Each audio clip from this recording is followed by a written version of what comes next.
பிரம்மனுக்கு அகங்காரம் தன்னை விட அதிகமான ஒன்றாக காட்ட வேண்டும் என்பதனால் வந்தது. உண்மையில் அவனை விட அதிகமாக ஒன்றும் இல்லை என்பதுதான் சத்தியம். இருக்கிறத விட்டுட்டு பறக்கிறத பிடிக்க முயற்சி பண்ணும் பொழுதுதான் பிரம்மை.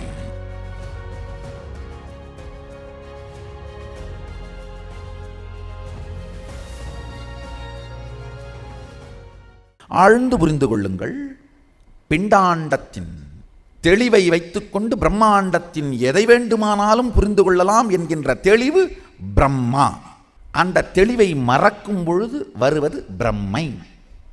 பிரம்மை வந்த பிரம்மா அகங்காரத்தோடு அலைகின்றான். ஆழ்ந்து கேளுங்கள்.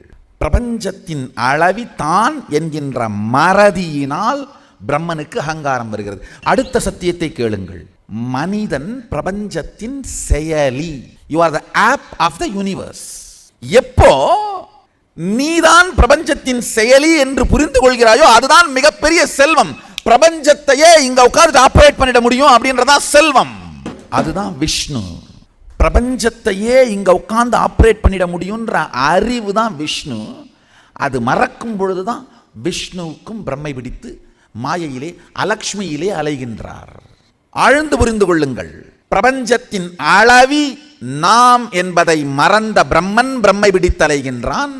பிரபஞ்சத்தின் செயலி நாம் என்று தெரிகின்ற தெளிவு சக்தி தான் மகாலட்சுமி, லக்ஷ்மி, ஸ்ரீனிவாசன். அந்த தெளிவு மறக்கும் பொழுதுதான் ஏழ்மை, வறுமை. இந்த ரெண்டு பேருக்குமே தான் அளவி என்பதையும் தான் செயலி என்பதையும் மறந்ததனால் வந்தது பிரச்சனை. ஆழ்ந்து புரிந்து கொள்ளுங்கள். இப்பதான் சொன்னேன், நெஞ்சுக்குழி மூலமாத்தான் இந்த பிரபஞ்சத்தோட எல்லா செயலையும் கட்டுப்படுத்த முடியும். அதனால தான் விஷ்ணுவின் நெஞ்சுக்குழியில் லக்ஷ்மி இருக்கிறதா சொல்றாங்க. சப்தத்தின் மூலமாக தான் இந்த அளவிங்கிற அறிவை உள்வாங்கி உயிர்த்து உரைத்து, மூன்றையும் உள்வாங்குதல், உயிர்த்தல், உரைத்தல், மூன்றும் இந்த நாக்கு வழியாக தான் நடக்குது. அதனால தான் பிரம்மாவினுடைய நாக்கிலே சரஸ்வதி இருக்கிறான்னு சொல்றாங்க. நாக்கிலே மட்டும் சரஸ்வதி இருந்தால் பிறழ வாய்ப்பு இருக்கு. நெஞ்சிலே மட்டும் லக்ஷ்மி இருந்தால் பிறழ வாய்ப்பு இருக்கு.